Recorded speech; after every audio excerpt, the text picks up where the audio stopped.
Hello, hello, good morning. It is day 3. Yay! Woot, woot. Day 3, day 3. We're going to do this. We're going to rock this. Right on. Here we go. Living life, having fun. Okay, I'm going up. All right, so how's everybody doing? Yes, I am super excited. I am super stoked that you are here. I am super excited. Those of you who commented on the intro video, I'm all in. Boom! Rockstar. I love that. I'm so excited for you because you have decided to go all in.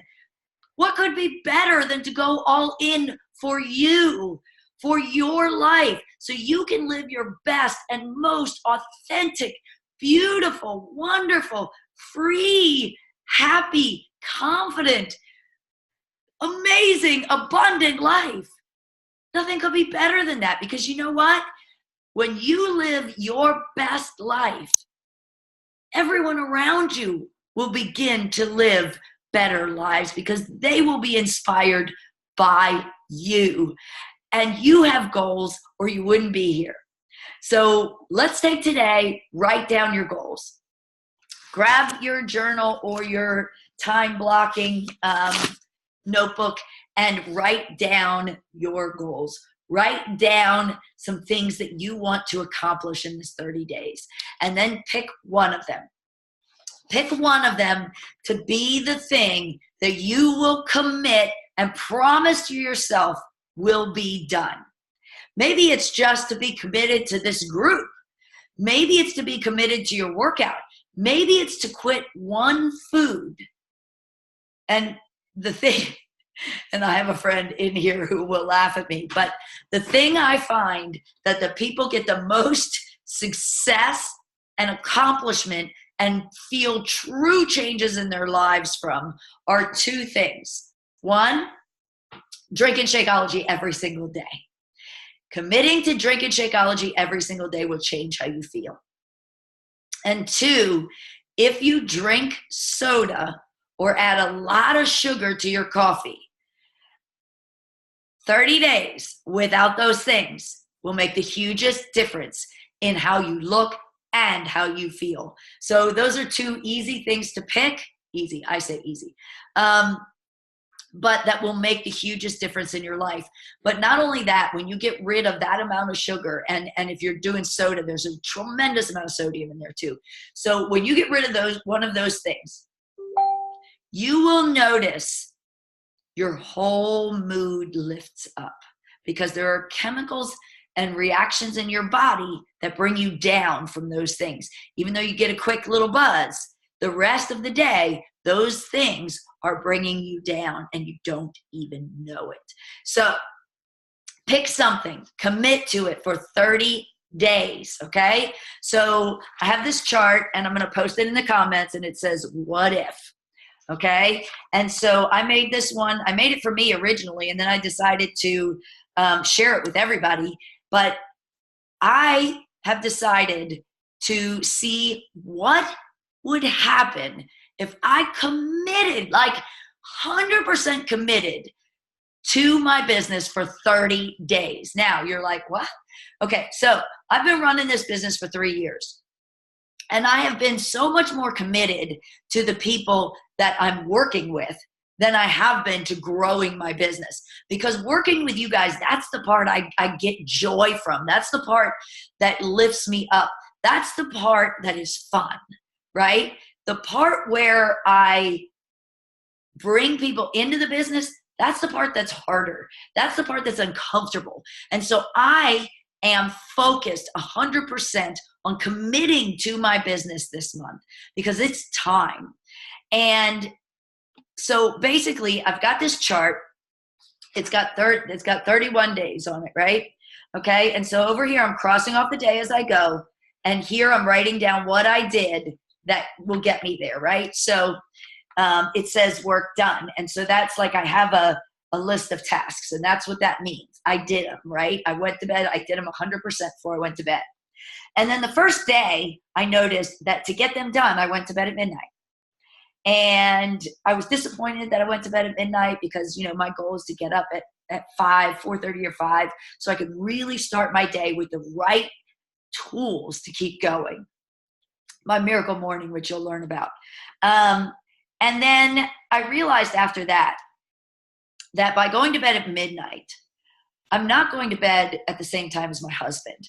And so I want to commit fully to my marriage as much as I want to commit to my business. So I said, okay, I'm going to add a caveat to that, to say that, to see that for 30 days, what would it be like if I committed 100% to my business, but also to my marriage? So that means getting the things done that need to get done for my business before bedtime and go to bed when my husband goes to bed at 9:30. So what would my life look like if I committed to those two things for 30 days? So I think that you should pick something. And like, look, I wrote commit at the top, right? And then I have this little magnet. It says, think happy, be happy. Isn't it cute? And it's on my fridge, and this is clipped to it, okay? So that I see it as soon as I walk around the corner into my kitchen, I see this chart. And it reminds me to get done what needs to get done so that I can commit to my best, most authentic, fulfilling life, which includes my marriage and my business. So that's the first tip for today. Next, are you using your tracker, right? Remember our 4 principles of eating, okay? Our 4 principles of eating, they call them the 2 bunnies in 2B Mindset. Hippity hop. So you can remember, water first, 16 ounces before you eat, at least 16 before your coffee, right? Water first, veggies most. When you sit down to your meals, your lunch, your snack, and your dinner, is the majority of your food vegetables? And so veggies most, your breakfast should be 50% protein, 50% fiber-filled carb, which are called FFCs. There is a list of those in the back of your tracker. So if you didn't get 2B Mindset, I highly suggest you look into it. And if you don't want to get that, at least get this. If you don't want to get the whole program, at least get the tracker. But you can see in the back, these are your fiber-filled carbs. Okay, so those are carbs that aren't what we call silly carbs. And those are the occasional carbs. Okay, these are your regular carbs, which help to keep you regular. So make sure you wrote in your tracker. So you may have remembered that I mentioned that over the weekend, I did not get all my water in. I did not eat the best meals according to my program. And I put on over 2 pounds over the weekend, almost 3 pounds. And today I'm down 2.7 from that. And the reason is because at the end of that week, when I weighed myself, I realized that that I needed to go back to following my behaviors that will make my weight loss happen.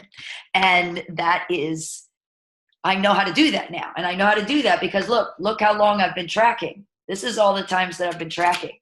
Okay. That's why I know how to do it. So I know exactly how to get that weight off again.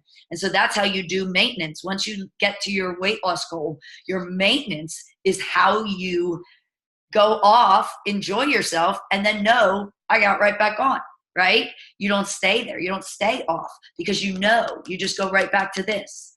Okay. So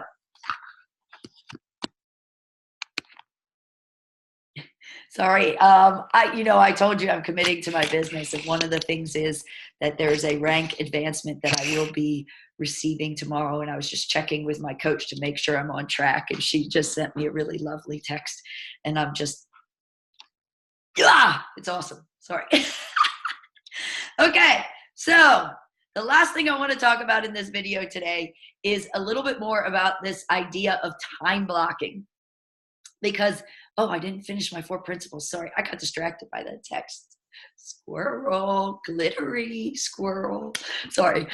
Your two bunnies, right? You have your water first, veggies most. So when you look at your whole day, was the thing you ate the most veggies? Now your shake is included in that. When you have your shake, that's veggies.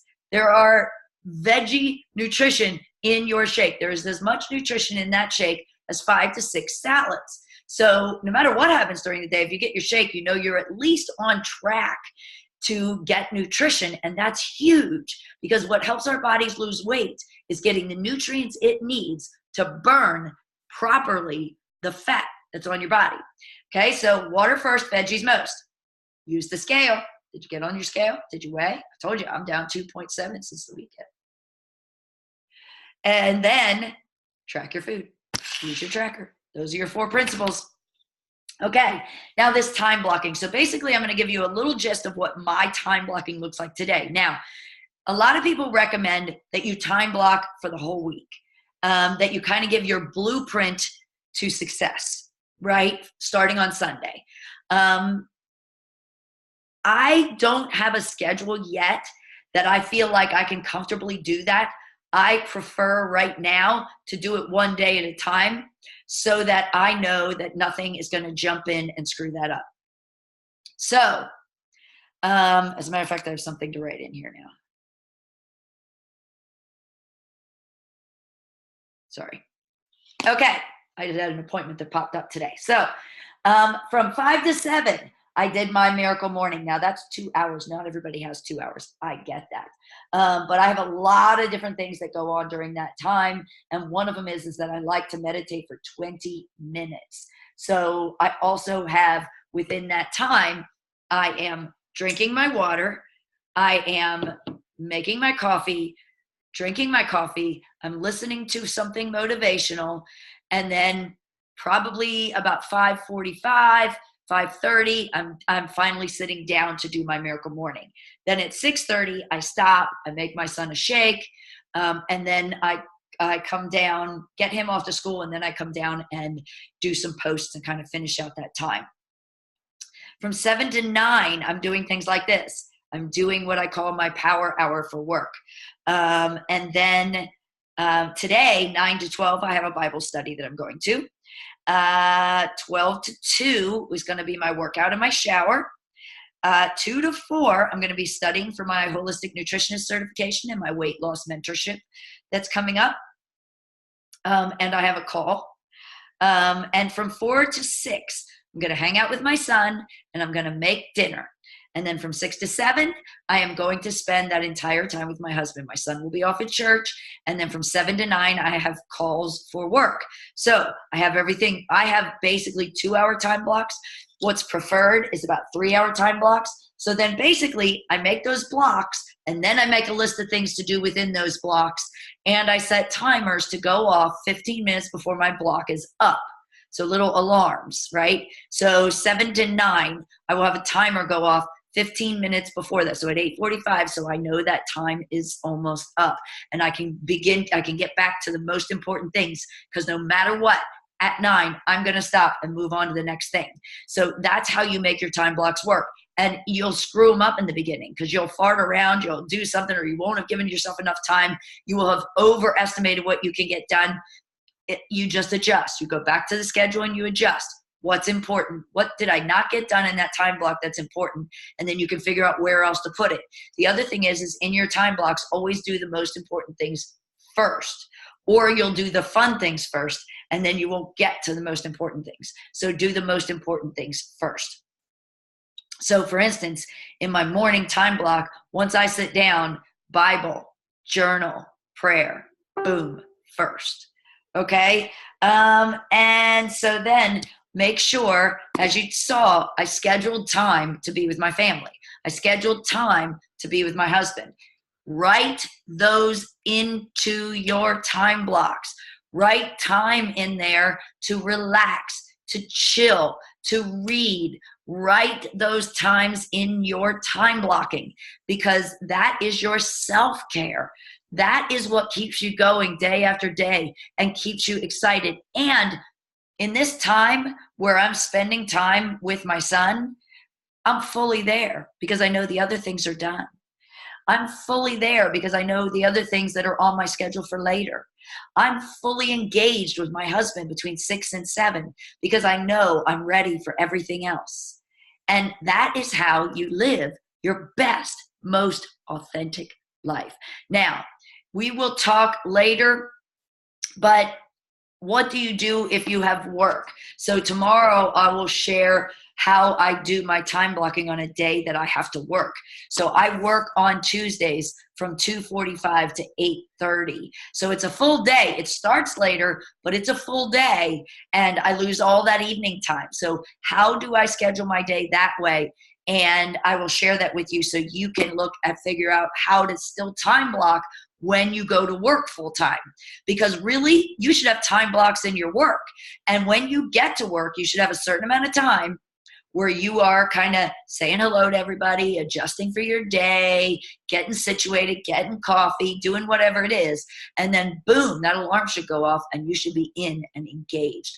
I used to manage a CD and tape store, and my rule was every day that from opening for the first hour, it was back then it was coffee and donut time, and we all just chilled and we drank our coffee and we hung out, and then boom, once that timer went off or that alarm, it was time to seriously get to work. We had this much time to get this much done.